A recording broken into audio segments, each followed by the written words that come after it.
Za početak razgovora, je li istina da onaj tko pjeva ne misli, to jest zapravo ne čuje Gospodina?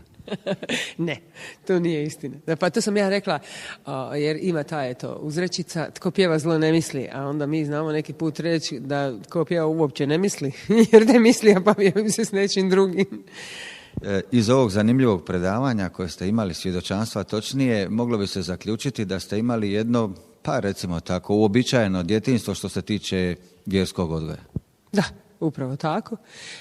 Ja čitav svoj život, osim kad sam bila onako sasvim mala, da sam živjela na Kmanu, u vrijeme kad je Kman su bile onako obiteljske kuće bez onih groznih nebodera, ja mrzim nebodere, i kad je bilo puno polja, livada, živica s onim buksusom, trnjem, znate, onim ograđeno i tako, to je bilo prekrasno.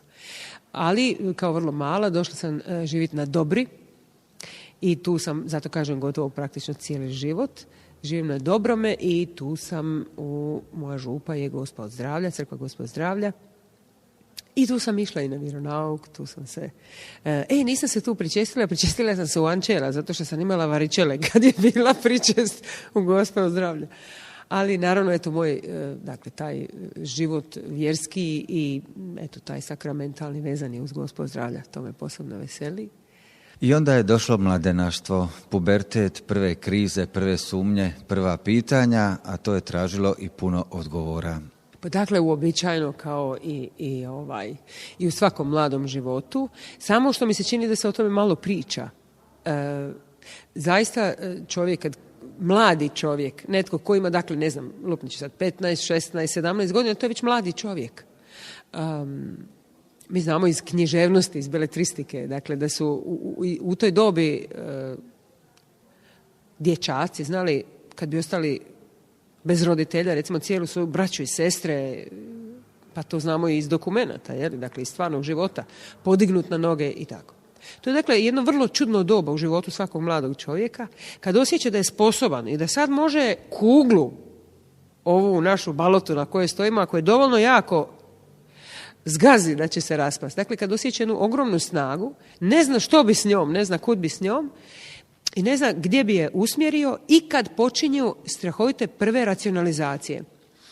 Dakle, dobio je već dovoljno informacija kroz školu, kroz druženja, kroz razgovore, kroz svoju tu komunikaciju i to mu daje jedan osjećaj, jedan privid snage, pameti, moći, ali naravno fali ona komponenta, a to je sublimacija svega toga i slaganje svega toga na kvalitetan, naravno, način prvenstveno, da bi se to nazvala onda mudrost. Odnosno, fali onaj vrlo važan dio, vrlo važna komponenta, to je iskustvo. Iz tog teoretiziranja čovjek kreće u tu fazu racionalizacije, to je moje mišljenje, gdje pokušava sve objasniti razumski. To je jedna potreba koja, čini mi se, što više promatram svijet, ne ostaje nažalost samo sa pubertetom, nego se i nastavila, pa onda imamo zapravo jednu tu pojavu gdje pokušavamo sve protumačiti sa opipljivim, logičnim, razumskim i tako dalje. Razum, dapače. I stara latinska poslovica kaže da vjera traži razum. Međutim, ja sam malo prije baš to istakla u ovom predavanju, a to je da bih voljela i naprosto mi je žao što svi iz te srednje škole, kad smo tako silno pametni, ne promislimo o jednom atomu ili jednoj molekuli. To je dakle takva inženjerija i to je takva struktura koja apsolutno je, ne da je nemoguće da je nastala nekim slučajnim, znate kako ovi, recimo ateističko tumačenje nastanka svijeta je ono su se sudarile one neke dvije čestice nečega, pa je udarilo, pa se spojilo, pa je sada, to je smiješno. Kad vi vidite samo strukturu toga. A gdje je još milijuni zakona, kemijskih, bioloških, fizikalnih, na kojima opstaje tekućina koja se drži ovako u tijelu, u koža, šalju se informacije, neuroni koji su povezani. Meni je dakle žao što svaki čovjek ne može biti makar toliko znanstvenik, makar toliko fizičar, kemičar, matematičar čak. I matematika može dokazati postojanje Boga, to je nevjerojatno. Dakle, da vi vidite živi dokaz postojanja Boga, odnosno Božje intervencije, u, dakle, stvaranju svega toga skupa. Za to je bio potreban jedan lumenski mozak, jedan nadljudski mozak koji će sve to osmisliti, koji će sve to postaviti, koji će prvo sve to izmisliti, a onda staviti u takve odnose da postoji svijet i da postoji vrhunac svijeta, to je čovjek koji će komunicirati na ovaj način, kao vi i ja sada. Ali to su tragovi koji vi sada, kad se sjećate tih godina, tragovi koji su ostali u vama i koji su vječito tu negdje u prikrajku, kako bi mi rekli, čučali i držali vas atento do onoga što će se dogoditi malo kasnije. Pa ja sam uvjerena zapravo da je to i dobro. Da je to i dobro, jer upravo iz svih tih razmišljanja, upravo iz svih tih, pa čak i praznih lamentiranja mladenačkih i kasnije, i u kasnijoj dobi, mislim da raste cvijet. Jer najljepši, najdivniji cvijet raste iz kamena. To ne treba zaboraviti i naprosto je činjenica. Malo je, po mom mišljenju, pozvanih na takav način da taj poziv onako lijepo, razgovjetno i konkretno zvoni u mladom čovjeku, recimo od same rane njegove mladosti, rekli bi od djetinjstva, pa onda imamo divne ljude, mlade ljude koji su, dakle, pa onda znamo da je to taj poziv zbog kojega onda nastaju u kasnijoj životnoj fazi svećenici, redovnici, redovnice i tako dalje. To su rijetkosti. Većina nas je ovakvih koji moraju proći jedan trnovitiji put pitanja, padova, trnja, loših komunikacija, gluhih telefona, razočarenja, polaganja. Isus nas upućuje jedne na druge i kaže nam da nam nema života i nema nam svetosti bez da smo jedni s drugima. Ali biti upućen isključivo na čovjeka i izvor svoje snage isključivo stavljati u čovjeka je ono što je stvarno klasa optimist. To je nemoguće. Naprosto nam treba u toj našoj slabosti, tekućinastoj slabosti, nam treba ta jedna naša čvrsta struktura koja nas, osim što nas hrani, nas i čuva i naša je brana, pa nas tješi, pa nas uči kako treba, a to je vjera u Isusa Krista.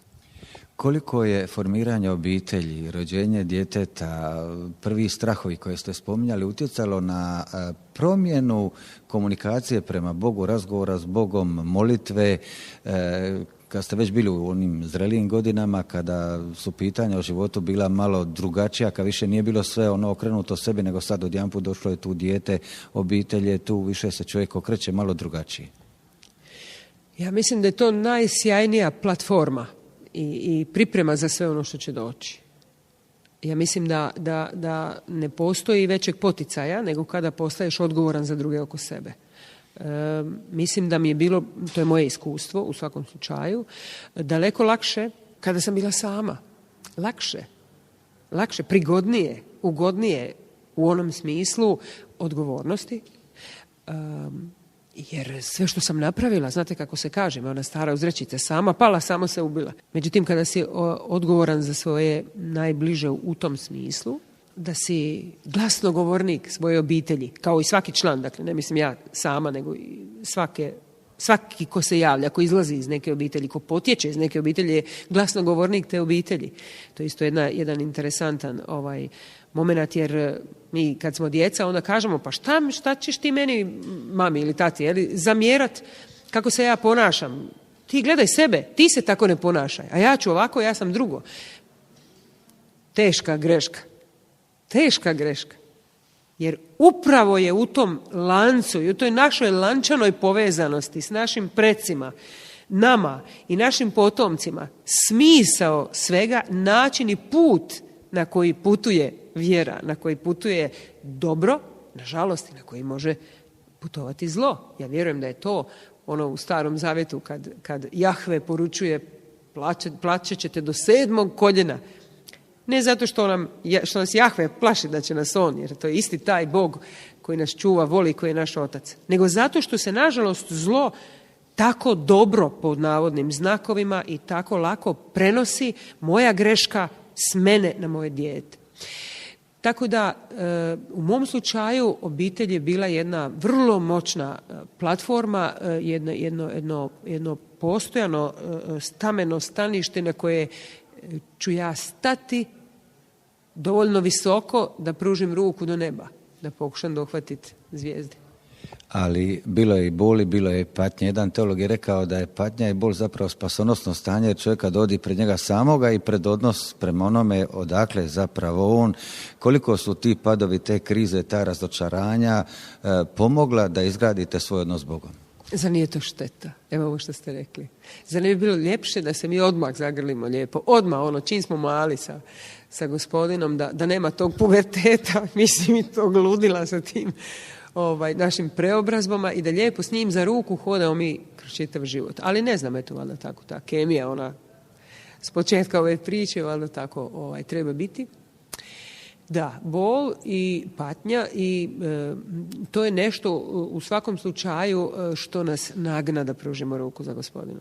Jer bol ne bi bio bol da mi u tom trenutku nismo osamljeni. Dakle, bol pretpostavlja samoću, osamljenost. Dakle, izostanak razumijevanja nekog bližnjeg ili ne do Bog, mislim izostanak samog tog bližnjeg. Ima i tih situacija, recimo, ili govorimo nažalost i o nečoj patnji u slučaju smrti nekog bližnjeg i tako dalje. Dakle, hoću reći, razni su izvori bola. Međutim, on je spasonosan, on je ljekovit. To je ono što sam i rekla u predavanju, a to je, mislim da je to najljepše što nam se može dogoditi ako pretpostavljamo da je ljepota, taj spas i taj finiš spoznavanje Krista.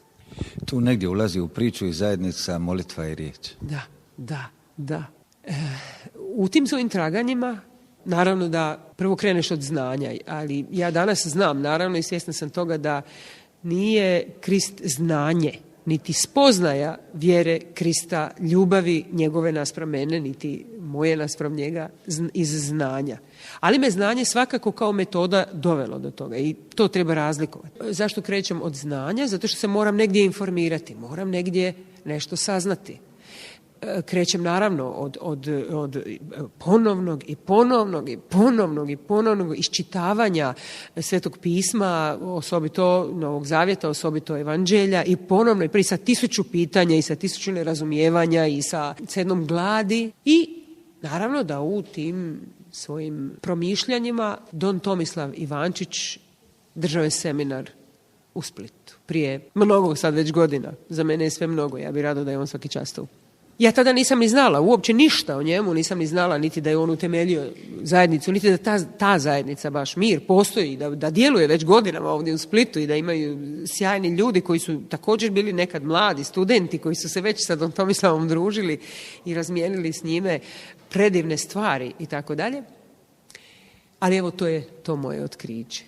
I na tom seminaru, naravno, sada sam saznala za njih i odlučila sam naprosto napraviti taj korak, ići vidjeti što je to. Meni su inače strane te sve nekako zajednice, te neke molitve na takav način i tako dalje. Ja sam nekako uvijek doživljavala da je, nekako sam, vidite, uvijek doživljavala komunikaciju sa Gospodinom kroz duboku intimu, osamljenost, samoću, dakle individualnost.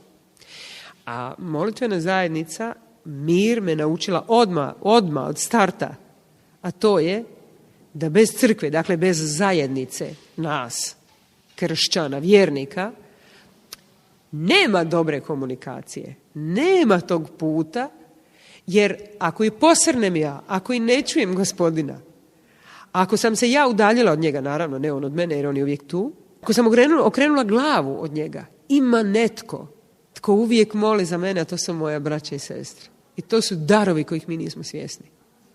Dakle, ljudi koji su i najosamljeniji, ljudi koji razmišljaju da su napušteni od cijelog svijeta, evo neka znaju da ima netko ko u svakom trenutku moli za njih.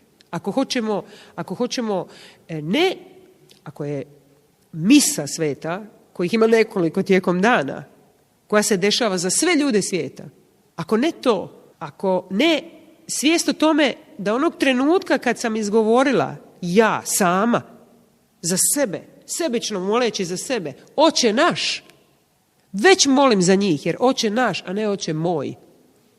Tako je naša molitva. Upravo zbog toga nas je Krist i tako poučio da govorimo, dakle, oče naš. Ako i to, i ni u to ne vjeruju i osjećaju da su sami, onda evo i postoje konkretne, dakle, redovi časnih sestara, ne znam, redovnica, redovnika i tako dalje, kao i svećenika koji kad u svojim najdubljim molitvama mole za cijeli svijet. Vi ste rekli da vi želite razgovarati sa svojim Gospodinom onako kako se vama svidi, kako vama dođe. Ljudi zapravo ne znaju kako moliti. Jedna je gospođa baš večeras pitala, a kako vi to molite? To je najdivnije pitanje. Jednom kad smo razgovarali na našoj molitvenoj zajednici Mir, netko, ne znam točno tko je tada bio naš voditelj, je rekao: kada Krist vapi Ocu, Bogu, on mu kaže Aba, a najtočniji prijevod te riječi nije oče, nego tata. Po nekima čak deminutiv te riječi, dakle tatice. Što drugo na to treba nadodati?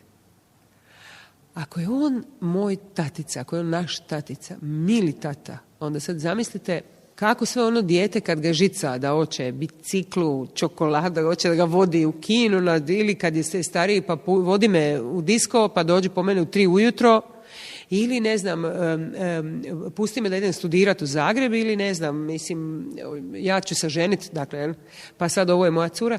Kako se priča s tim taticom? U tom smislu kako me volja. Hoću reći slobodno. Upravo onako kako pričam s tatom. Otvoreno i bez zadrške. Sa konkretnim traženjem. Ali ste često znali reći u predavanju da čovjek ima u sebi ugrađen jedan čip, jednu savjest, jednu odgovornost i da ne može baš ponašati se kako mu se svidi, nego da itekako, ako i ti malo zastane i promisli, osjeća kako zapravo treba raditi u životu. Svi mi znamo to. Onaj odgovor prvi koji čujemo u sebi kad postavljamo pitanje, ako ne Gospodin, ono samo ima sebi. Jel ja ovo dobro radim? Mi već znamo odgovor. Taj odgovor u nama. Mi već znamo odgovor. A zašto je to tako? Zato što je Gospodin već nama dao sve odgovore. Ali njem dao i slobodu nam je dao. Dao nam je slobodu i da ne odaberemo. Zato je to apsolutna ljubav. I zato mi tu njegovu ljubav ne možemo spoznati. Pa ko može spoznati toliko ljubav? To je nemoguće spoznati toliko ljubav. Tko to od nas kaže? Ja te volim toliko da ti dajem potpunu slobodu, pa i to da me ubiješ sada. Tko je to od nas ikad rekao? To je rekao samo jedan jedini prije 2009 godina. Vi ste spoznali tu ljubav i to vam onda nije bio problem, ali bez toga vjerujem da biste to radili. Pomagali ste volonterski, pomažete evo i sada i surađujete sa anđelima, kako ih vi zovete, u vrijeme rata ste pjevali. Da, to je bilo ranije. Oprostite na mojoj malo je bolest u pitanju i tako. To je nebitan dio. Ja i prije moje tijesne veze sa Gospodinom, ja sam se rado odazivala bilo čijem vapaju, bilo čije potrebi. Pa mislim, pa ne znam tko ne. Mislim da ne valja nam, možemo biti ogorčeni na ovo vrijeme, ovo je gadno vrijeme, ovo je ružno vrijeme. Ovo je vrijeme naše kušnje. Rat je ništa što je sada. Ovo je ispit na kojemu pada moral puno lakše i gubimo se. Ali ni u jednom trenutku ne želim vjerovati da dobro koje živi u nama da je nestalo. Ono postoji i dalje vjerujem da od 1.000.000 ljudi koji bi vidjeli pored sebe živu osobu u potrebi ne bi pružili ruku. Možda je ta dobrota potrpana trenutno ogorčenjem, razočarenjem, ljutnjom na situaciju, na politiku, na neimaštvo, ali i dalje je tu dobro. Evo jednog dokaza. Vi znate, Hrvatska televizija kada god organizira neke te one dobrotvorne, a oni to odmah velebno i veličanstveno organiziraju, kada radi dakle takve akcije, onda ima onaj takozvani call centar. Dakle, tu sjede ovi koji su otpjevali na pozornici, onda idu tamo pa sjede pa se javljaju na one telefone. Znate što mi se desilo, dakle, od 100 poziva koje sam primila? Pa sigurno barem jedno 20, 30, ako ne i više. Da se javljaju starci, penzioneri, I da mi kažu to na telefon. Znate, ja nemam. Ali evo nekako čini mi se da neću umriti za ovih 5 kuna. Puno bi vas mogao čovjek pitati, razgovarati, nikad konca ni kraja. Evo, ja ću vas zamoliti samo za kraj, svima onima koji se možda boje stupiti u kontakt s Gospodinom, otvoriti srce, moliti se, jedna kratka poruka za kraj. Javite se meni na telefon. Profesor Župa, predajući u srednjoj školi i mom sinu, rekao je jednu sjajnu stvar. Na upite onih naših tinejdžera, a to je, ma jeli, a kako vi znate da Bog postoji? On je postavio jedno divno protupitanje. Dobro, ako ne postoji, onda mi svi griješimo i mi smo svi ludi. Ali šta ćete vi ako postoji?